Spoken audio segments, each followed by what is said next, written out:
राधा कृष्ण का मिलन तो बस एक बहाना था, दुनिया को प्यार का सही मतलब जो समझाना था। राधा के सच्चे प्रेम का यह इनाम है। कान्हा से पहले लोग लेते राधा का नाम है। प्रेम एक ऐसा अनुभव है जो मनुष्य को कभी परास्त नहीं होने देता, और घृणा एक ऐसा अनुभव है जो मनुष्य को कभी जीतने नहीं देता।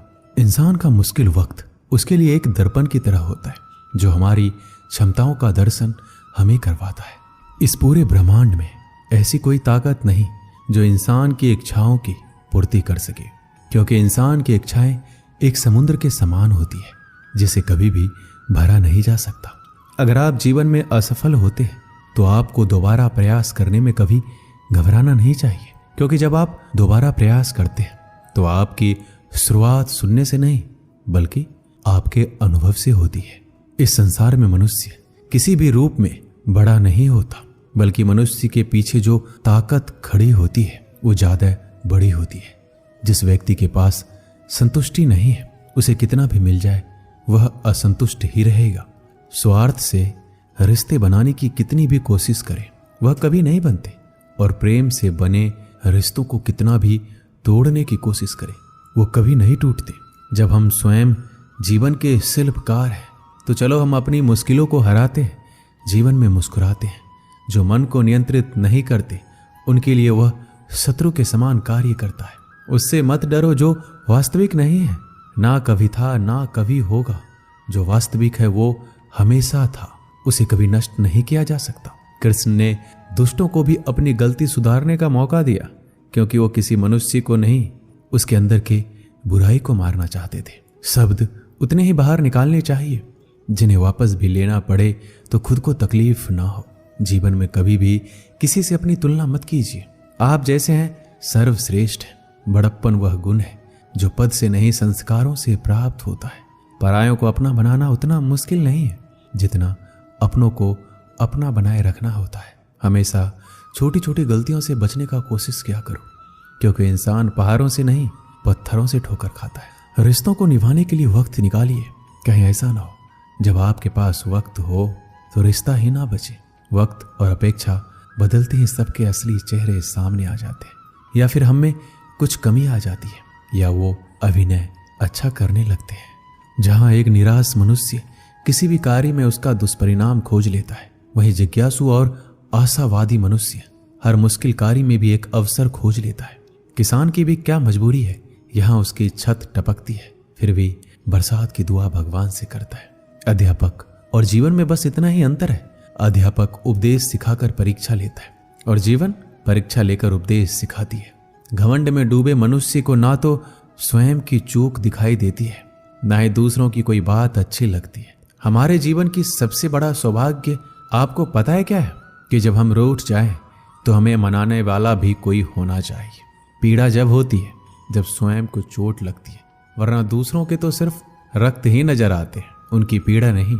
संसार को समझने से पहले स्वयं को कठोर कर लो, नहीं तो ये संसार कुचल के रख देगा आपकी हिम्मत को। सुगंध से हमारे कपड़ों का महकना कोई बड़ी बात नहीं है।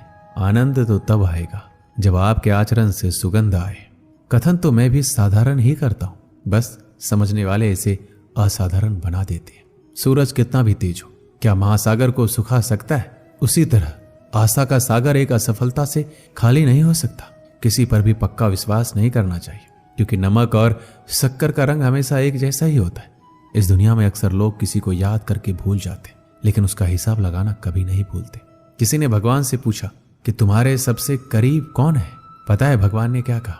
वो मनुष्य जिसके पास बदला लेने की शक्ति हो और फिर भी उसने किसी को माफ कर दिया हो। इस दुनिया में मैंने अपने काम से काम रखने वाले लोगों को भी देखा है। मैंने लोगों को बदलते नहीं बेनकाब होते भी देखा है। मुझे इस आकाश में ऊंचा उड़ना सीखना है, चाहे कितनी बार जमीन पर गिरना पड़े। अगर मेरे सपनों को पूरा करना है तो चाहे स्वयं से क्यों न लड़ना पड़े। दुनिया का सबसे कड़वा सच पता क्या है? खुशियां लाते लाते माँ बाप के चेहरे पे झुर्रियां उभर आती है। ना जाने भगवान मेरी ये कैसी परीक्षा लेता है। कठिनाइयां भी सख्त है और मुझे कभी असफल भी नहीं होने देता। हमारी जिंदगी का सबसे बड़ा इस्तेमाल इसे ऐसे किसी कार्य में लगाने में है जो इस जीवन के बाद भी दूसरों के लिए काम आता रहे। इस संसार में सभी लोगों का मृत्यु अटल है, पर वास्तव में सभी लोग अपना जीवन जीते ही नहीं।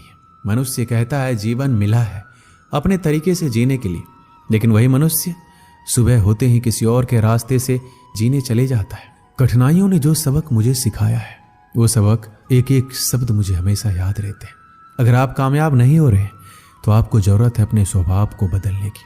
हमारे जीवन में बुरे मनुष्य हमेशा अच्छा सबक सिखा कर जाते हैं। हमें हमारा रास्ता भी सही चुनना चाहिए, क्योंकि कभी हमारे इच्छित लक्ष्य रास्तों में ही मिल जाते हैं। सफल होने में आनंद तो तभी है जब सारी दुनिया आपको असफल करने पर जुटी हो।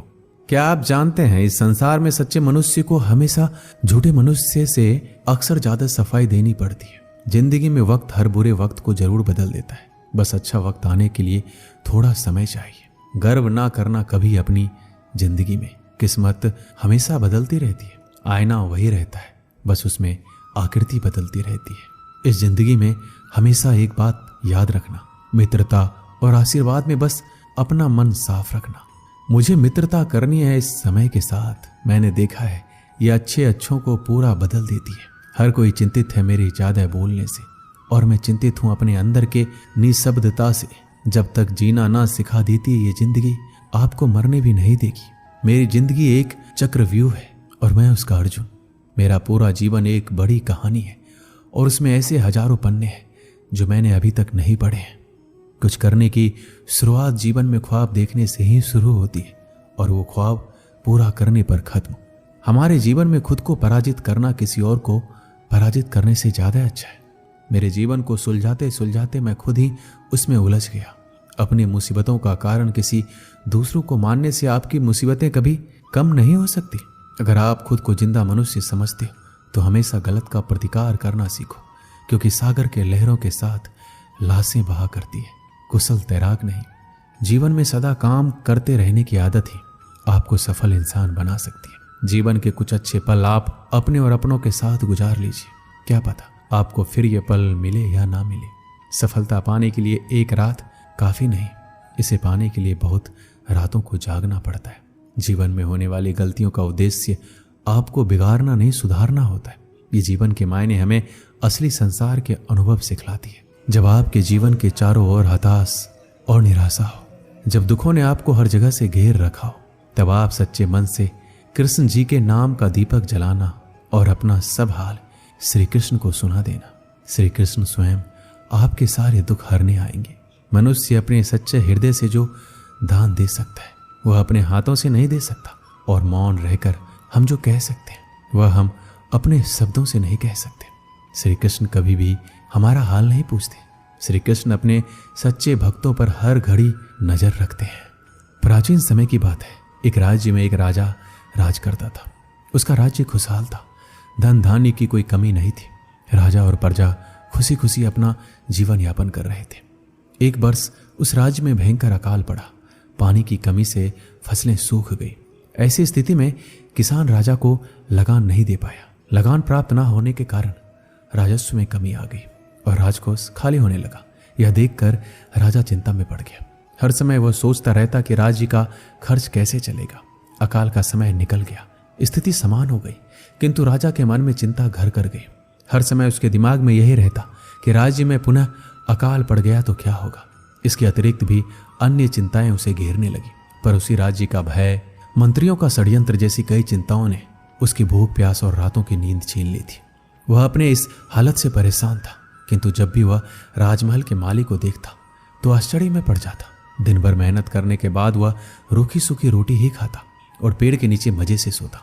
कई बार राजा को उससे जलन होने लगती। एक दिन उसके दरबार में एक सिद्ध साधु पधारे। राजा ने अपनी समस्या साधु को बताई और उसे दूर करने का सुझाव मांगा। साधु राजा की समस्या अच्छी तरह से समझ गए थे। वो बोले, राजन, तुम्हारी चिंता की जड़ राजपाट है। अपना राजपाट पुत्र को देकर चिंता मुक्त हो जाओ। इस पर राजा बोला, गुरुवर, मेरा पुत्र मात्र 5 वर्ष का है, वह अबोध बालक राजपाट कैसे संभालेगा। साधु बोले, तो फिर ऐसा करो, अपनी चिंता का भार तुम मुझे सौंप दो। राजा तैयार हो गया और अपनी राजपाट साधु को सौंप दिया। इसके बाद साधु ने पूछा, अब तुम क्या करोगे। राजा बोला, सोचता हूं कि अब कोई व्यवसाय कर लो, लेकिन उसके लिए धन की व्यवस्था कैसे करोगे। अब तो राजपाट मेरा है, राजकोष के धन पर भी मेरा अधिकार है। राजा ने उत्तर दिया, तो मैं कोई नौकरी कर लूंगा। तब साधु ने कहा, ये ठीक है, लेकिन यदि तुम्हें नौकरी ही करनी है तो कहीं और जाने की आवश्यकता नहीं है, यही नौकरी कर लो। मैं तो साधु हूं, मैं अपनी कुटिया में रहूंगा, राजमहल में ही रहकर मेरी ओर से तुम ये राजपाट संभालना।